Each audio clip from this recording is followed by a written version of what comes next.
नमस्कार श्रोताओं, आप सभी का स्वागत है हमारे YouTube चैनल में। श्रोताओं, आज की कहानी बहुत ही इंटरेस्टिंग होने वाली है।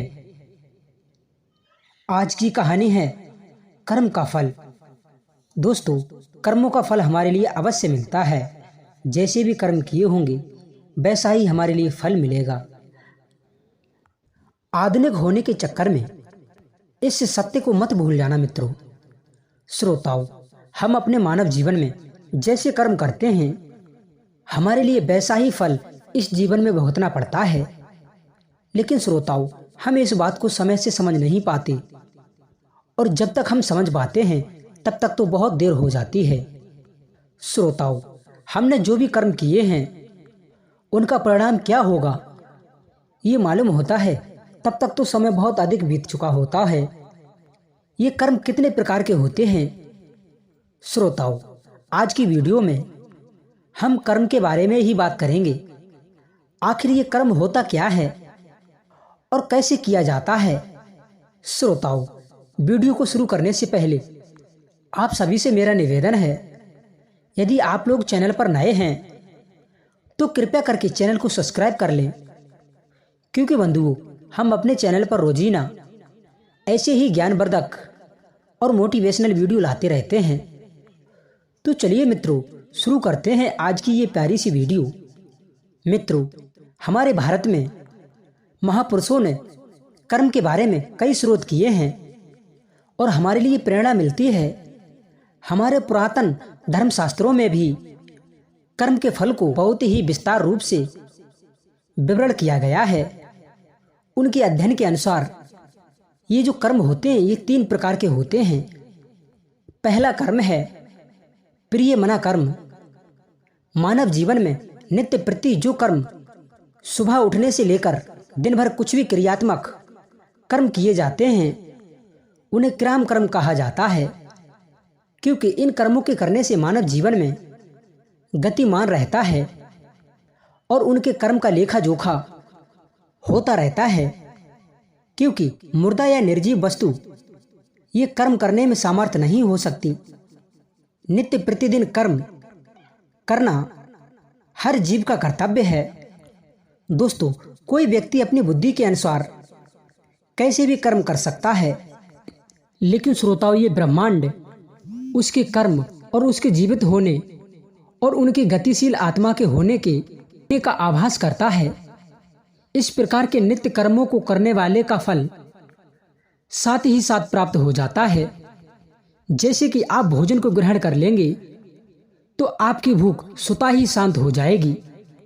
यदि आप स्नान कर लेंगे तो आपका देह साफ हो जाएगा। आपको फुर्ती और सुख का अनुभव होगा।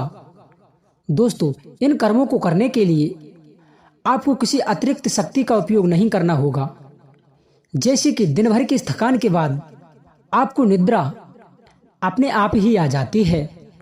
आपकी थकान के उतर जाने पर आप स्वयं उठ जाते हैं, किंतु आप आलस को धारण करते हैं तो आपका यह कर्म आपको जीवन की गति से बहुत दूर ले जाएगा।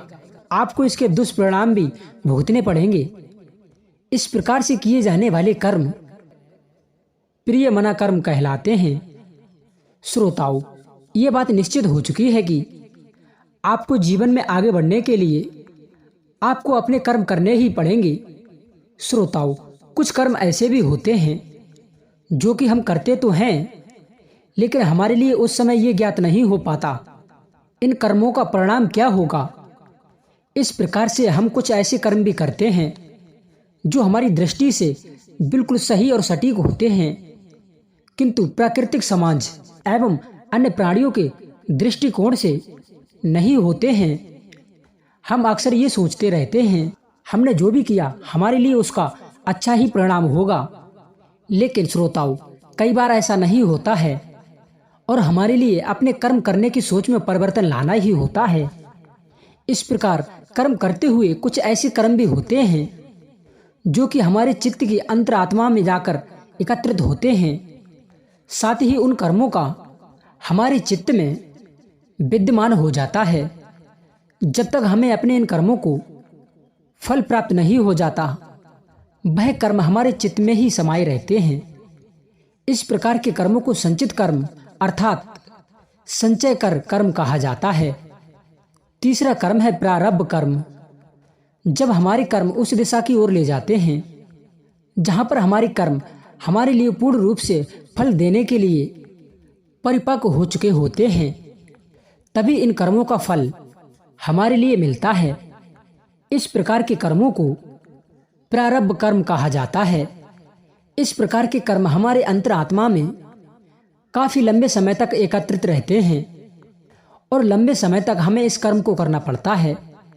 इस कर्म को हम प्रारब्ध कर्म कहते हैं।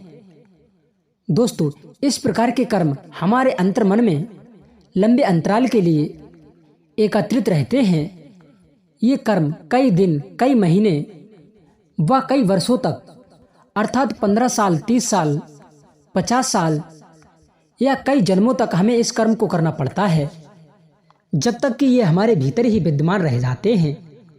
दोस्तों, इन कर्मों में अच्छे व बुरे कर्म दोनों का ही सम्मोहित होता है।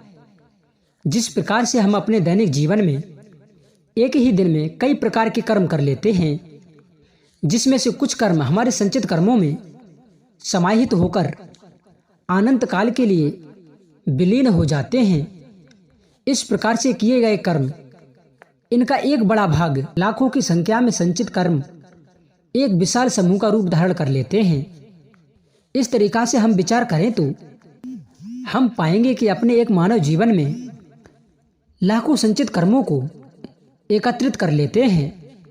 यदि हम अपने पूर्व जन्म के कर्मों को भी इनमें सम्मिलित कर लेते हैं तो हमारे लिए क्या होगा कि ऐसे बहुत सारे अनगिनत कर्म अभी बाकी हैं जिनको भोगना अभी शेष है, ताकि उनका कर्म फल हमारे लिए प्राप्त हो सके। दोस्तों, हमारे शास्त्रों में एक प्रकार का ज्ञान का वर्णन भी किया गया है। जैसे ही मनुष्य साधना शैली के द्वारा इस ज्ञान योग को सिद्ध कर लेता है, उस समय उसके जीवन में प्रारंभ कर्म समाप्त हो जाते हैं और ऐसा आभास होता है कई वर्षों तक अंधकार में कैद रहने के कारण एक प्रकाश में दीपक की रोशनी से जीवन जगमगासा हो उठा है। ऐसे कर्मों का आध्यात्मिक प्रारब्ध कर्म कहा जाता है। दोस्तों, अपने इस वीडियो में हमने आपके सामने कर्म फल के सिद्धांत एवं कर्मों के प्रकार के विषय में कुछ जानकारी प्रस्तुत की है। भगवान श्री कृष्ण ने भी श्रीमद् भागवत गीता में कहा है, मनुष्य तू कर्म करता चल लेकिन फल की इच्छा मत कर।